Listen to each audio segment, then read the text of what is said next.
what you've become. Another simple shadow of whoever you're around. Mold to them and sing their songs, just like them and play along. Tear what's left of you out to put away their doubts. Take it out, take it out, take it out and tear it up. Tear it up until it cuts and leaves the smallest piece. Who are you when no one's around? Are you capable of life through yours and no one else's eyes? Scratch the words into your skin. Hey everybody, welcome to week number 2 here of Challengers Elite. It's time for a community broadcast once again. It's stage number 3, and we are joined by a new face on today's broadcast. It's, of course, myself, Infinity, joined by Enigma, aka Andy, aka the man, the myth, the legend himself. I don't know, I always like to gas people up when they come on broadcast, Andy, and you're no different. Well, I'd really appreciate it, especially coming from you, the man himself, the titan of EU challenges in particular. No, thank you very much. Very glad to be here. Really glad for the opportunity, and can't wait to watch some really top-end Call of Duty. Been looking forward to this all day. Yeah, absolutely. We do have some great matches coming for everybody today, of course. As always, with all of these Challenger streams, we're effectively going to be showing 2 matches back to back. The first one on stream will be Team War versus Team 3G. Let's take a look at our map set for this series. We don't actually have much time to preamble here, simply because of the fact we've been kind of messing about quite a bit with everything and such. So we're just going to get straight into it. So we've got Apocalypse Hardpoint to kick off this series, Raid Search and Destroy following that, Garrison Control, Raid Hardpoint on Moscow Search and Destroy to close out the series. We do love kicking off a series, don't we, Andy, with a bit of Apocalypse? Do we? I mean, all the players that I speak to seem to hate the damn thing. So I love it. What can I say? But look, the one thing that is a good thing, I guess, around this map is that it supports key rotations, right? It supports prioritizing the next hill, getting yourself set up into something defensive, and just going from there, really. Whether or not that P2 is a fair amount of defensive, I think is arguable. But look, Apocalypse is here to stay for now, and Apocalypse is what we've got. And it does actually look like we're getting loaded in right now. So away we go, Brody. Yeah, I'm very excited to get in this one, of course. For those of you unaware, we're in a bit behind here in terms of schedule overall for week number 1. Of course, everything that happened last week, we had a new Verdansk map, right, in Warzone. So we got some positives out of it. Of course, the negatives was that the kind of the schedule and such was a little bit messed up in terms of what you guys did actually get to see. So everybody is 1 match down currently, but Team War 0-3 start to the season. It couldn't be worse. I mean, it could technically be worse. They could have faced like really rubbish teams to get to 0-3. Wasn't actually the case, though. They did face some good teams on that journey, but still 0-3. However, whichever way you paint it, it's not a good start. No, and it's really surprising, right? Because these are the guys who've been around, the Sunday players, the fights for the top spots throughout the entire season. And something at the minute just isn't clicking, whether that is in part due to meta changes, whether that's in part due to other teams catching up, or maybe certain players just not pulling their weight. Is I don't really want to stand here and say, but yeah, they're definitely in a tough spot right now, because if they do go on to lose this, they have really tough games remaining. They still have Elevate, they would still have Amelia, so they'd be in a really rough spot for qualifying from this point on. Anyway, it does look like the game is back live, and we can see that 3G are getting themselves a nice hold of P1. Yeah, absolutely. Of course, Team 3G, they're going to start here on the better side of the map, right? I mean, that is just how this map is generally speaking set up, right, Andy? Yeah, no, 100%. Like, if you can hold on to those P2 side, which, I mean, you can see already Beans is up there. He's not moving, and he's...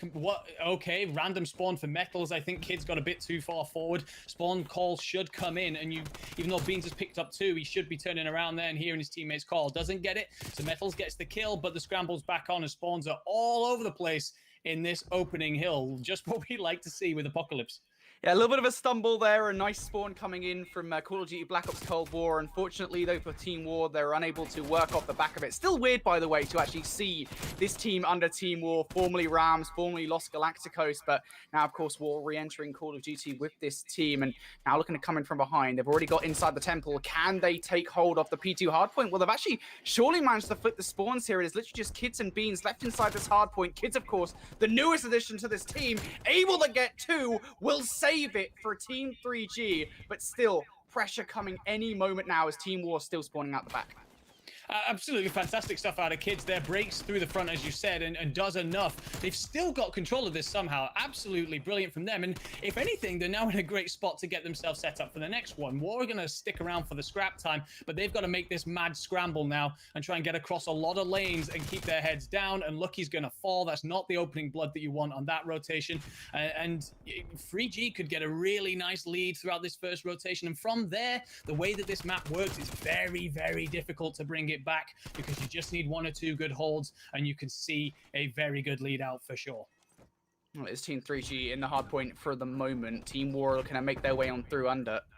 One player has slipped the net. That's going to be Journey. He's able to pick up one, and actually all the individual one-on-ones are going Team War's way, and that's a very early break from Team War. It's the break they needed early on here, as now Team 3G going to be spawning out towards the back. They're going to need to break on in.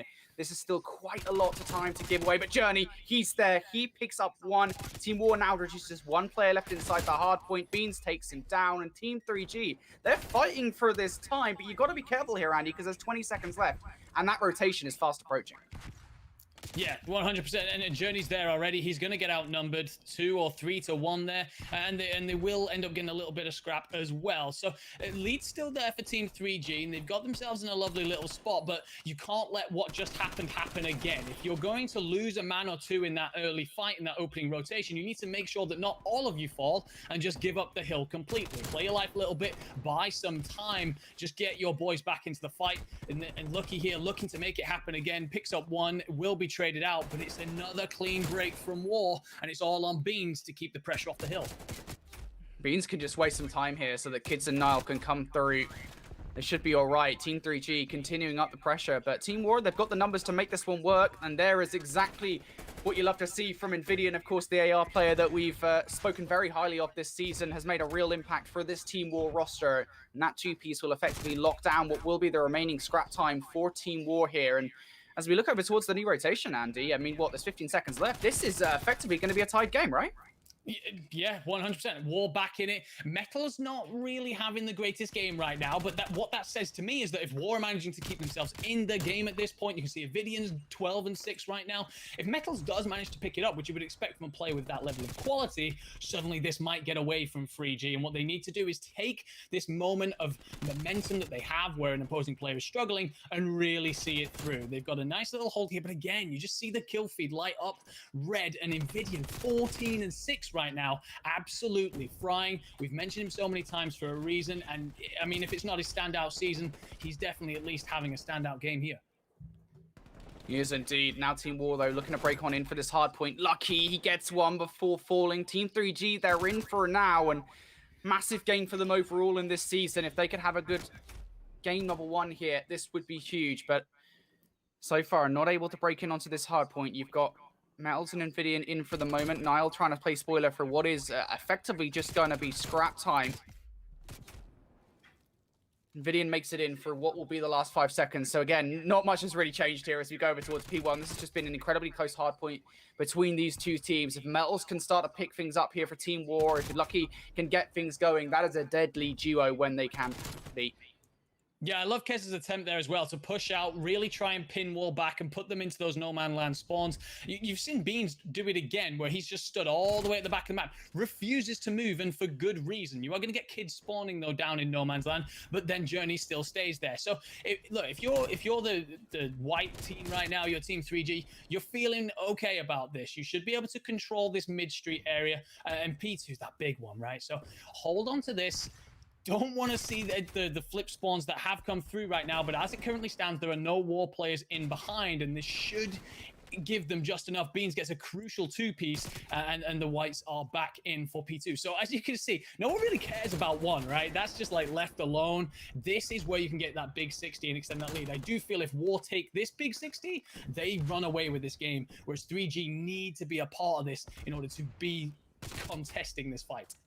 Well, they've still got a fight right now. You can see Beans trying to take down these players in the backline. Team War have done a spectacular job of making their way inside the temple, but still, they haven't managed to remove all the players. Finally, with that kill coming in from Lucky, they will do, and they do exactly as you say, right, Andy? Team War, they find their way on into P2, and now they can start to earn some time off the back of this hard point and maybe run away with this game. What a Team 3G have to say about it, though? That is the question. Will Kids and Nile going to be the closest players to the action. Beans was there also, but immediately falling, and now it's Nile. He's able to get one, but no more. And Team War, they win the initial engagements. The time's going to go their way.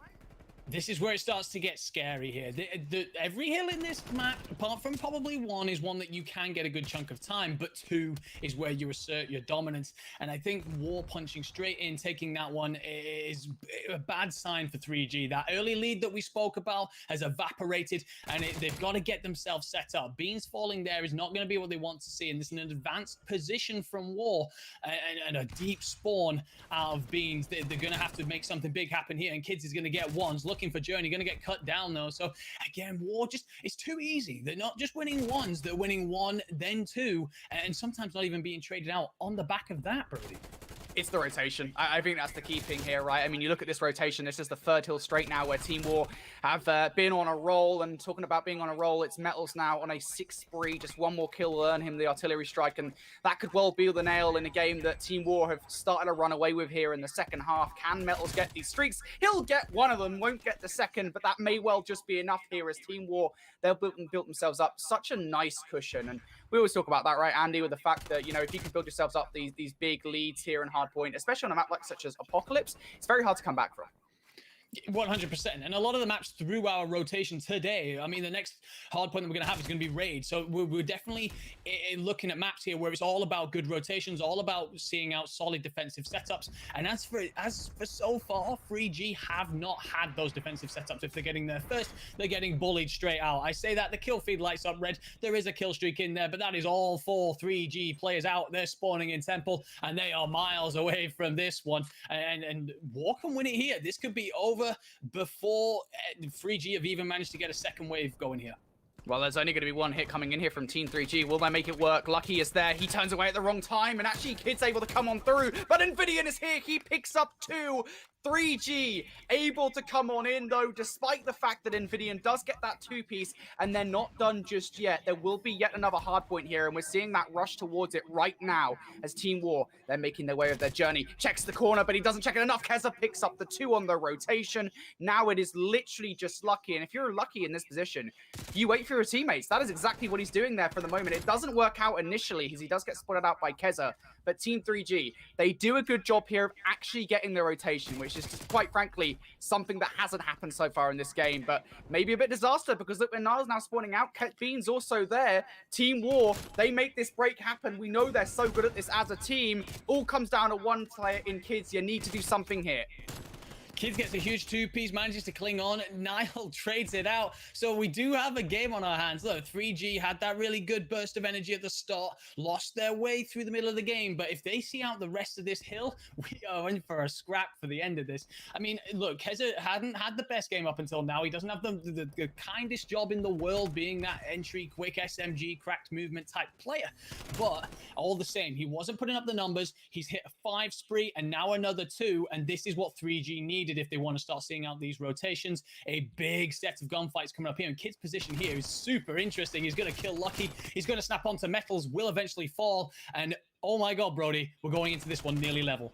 And Kids did his job there. He did his job, right? I mean, he gets those spawns for the moment, and now Team War reduced down to just 1v1, round for those spawns in the back line. I mean, inside the hardpoint itself, Team 3G, they are already here. War know at the back of their minds, this could well go to the next hardpoint. Invidian needs to stay in position. He needs to win a couple of crucial gunfights, but they've also got to be careful. You do not want to give this one up on P1, and there comes the surge through Journey.